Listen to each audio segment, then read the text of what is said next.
Praise లాడమ్మా. Good morning. ప్రభువైన యేసుక్రీస్తు నామంలో ఈ ఉదయకాలపు శుభవందనాలు మీ అందరికీ తెలియచెప్తున్నాను. బాగున్నారమ్మా? అందరూ ఎలా ఉన్నారా? ఆరోగ్యం బాగాలేదా? ఎందుకమ్మా నీరసంగా ఉన్నావు? ఏమన్నా బాధగా ఉందా? ఎవరేమన్నా అన్నారా? దేవుని స్తోత్రం. అయ్యా, ఎవరైనా అన్నారా? మీ బ్రతుకులు ఇంతే అన్నారా? లేకపోతే ఎవరైనా ఇంటి మీదకి వచ్చి తిట్టారా?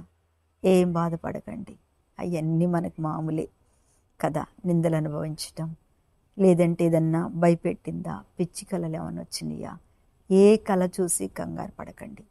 తప్పకుండా అన్నిటినీ కూడా సమాన హద్దులతో సరిచేసే మన దేవాతి దేవుడు మనకున్నాడు. దూరంలో నీ పిల్లలు ఉన్నారని బాధపడుతున్నావా? లేకపోతే నీ పిల్లలకి వివాహాలు జరగట్లేదని బాధపడుతున్నావా? ఉద్యోగాలు రావట్లేదు ప్రభువా, ఎంత ప్రార్థన చేసినా ఉద్యోగాలు రావట్లేదు, మమ్మల్ని ఎందుకు ప్రభువా ఈ నిందల పాలు చేస్తున్నావని బాధపడుతున్న వాళ్ళారా, మీరు అస్సలు బాధపడవద్దు. ఎందుకో తెలుసా? మనం నమ్మిన దేవుడు గొప్పవాడు. అమ్మా, గొప్పోడురా. ఎన్నో అద్భుతమైన కార్యములు మన జీవితంలో దేవుడు ఖచ్చితంగా చేస్తాడు. నేనంటే దేవునికి ఇష్టం లేదు, పక్కన వాళ్ళంటే దేవుడికి ఇష్టం, వాళ్ళు బాగా కార్యాలు చేస్తున్నాడు, నాకు చేయట్లేదు అని మాత్రం ఏ రోజు అనుకోబాకమ్మా. ఆయన మన కోసం ప్రాణమే దానం చేసిన ఆ దేవుడు మనందరమన్నా ఆయనకి ఇష్టమే. కాకపోతే ఒక్కొక్కళ్ళని ఒక్కొక్క రీతిలో ట్రైనింగ్ ఇస్తుంటాడు అంతే. ఇప్పుడు మేము అందరికీ బాధలే, అందరికీ అనారోగ్యాలే. నేను కూడా అదే మొన్నటి రోజు మీకు చెప్పాను, ఎందుకు ప్రభా ఈ సమస్యలు, ఈ బాధలు, ఈ వేదనని. అలాగే మనందరికీ సహజంగా వస్తూ ఉంటాయి, పోతూ ఉంటాయి. తల్లులు, అయ్యా, మీరెవ్వరు బాధపడకండి, ప్రభు మనకు నిత్యము తోడుగా ఉన్నాడు. ఆమేన్. ఈరోజు యోహాను సువార్త 2వ అధ్యాయము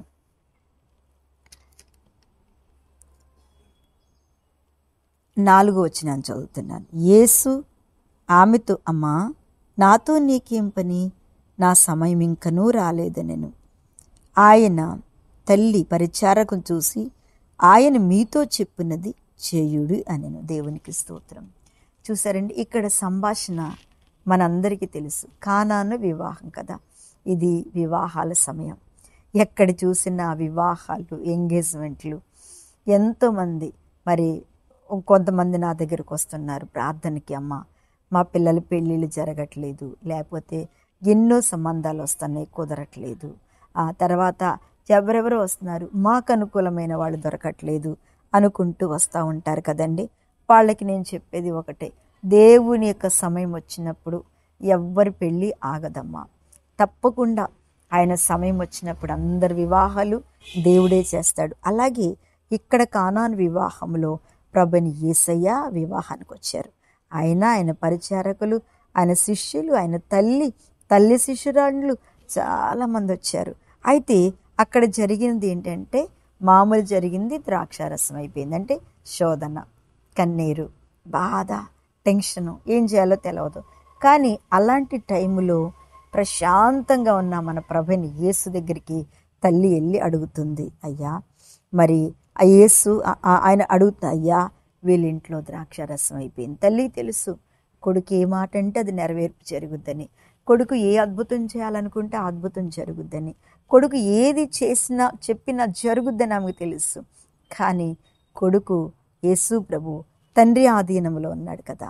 అందుకని ఆయన ఏం చక్కగా చెప్తున్నాడు, అమ్మా, యేసు ఆమె, అమ్మా, నాతో నీకేం పని కదా, స్తోత్రం యేసు అని చెప్తూ, నా సమయం ఇంకా రాలేదు. ఏంటో ఆ సమయం ఇంకా రాలేదు అంటే వారింకా దేవుని దగ్గరికి, ఆయన దగ్గరికి వెళ్ళలేదు. నా సమయం ఇంకా రాలేదు.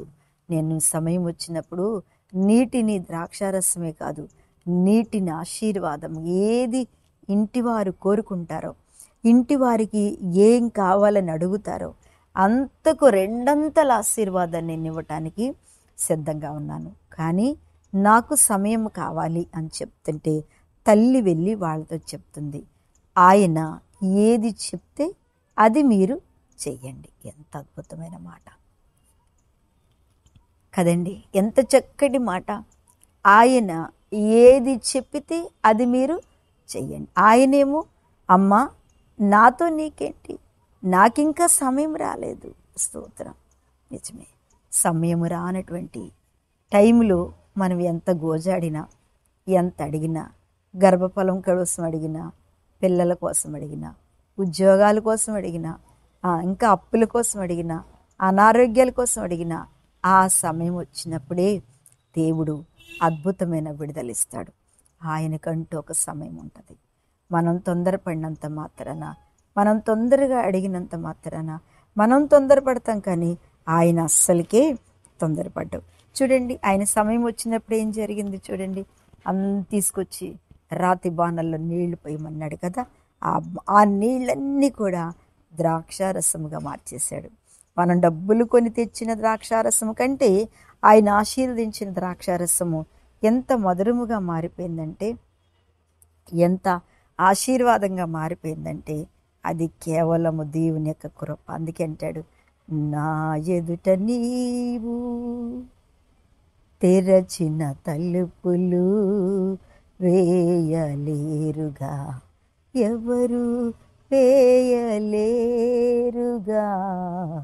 నీవు తెరచిన తలుపులు. ప్రభు ఆశీర్వదిస్తే అది చిన్నదైనా సరే ఆశీర్వాదంగా ఉంటుంది. దేవుడు ఆశీర్వదిస్తే పెద్దదైన దీవెనకరంగా ఉంటుంది. భయపడకు. నీ పిల్లల వివాహానికి ఒక సమయం ఉంటుంది. ఖచ్చితంగా నువ్వు అనుకున్న దానికంటే అత్యధికమైన వివాహము నీ కొడుకు ఎడల దేవుడు జరిగిస్తాడు.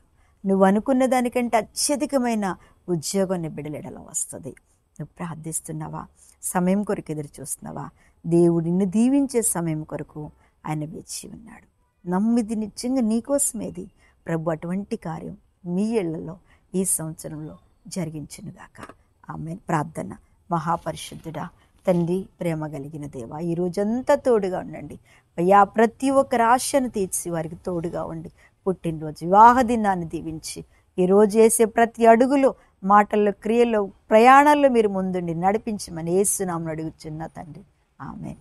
ప్రైజ్ లార్డ్ అమ్మ. దేవుడు మిమ్మల్ని దీవించునుగాక. ఆమేన్.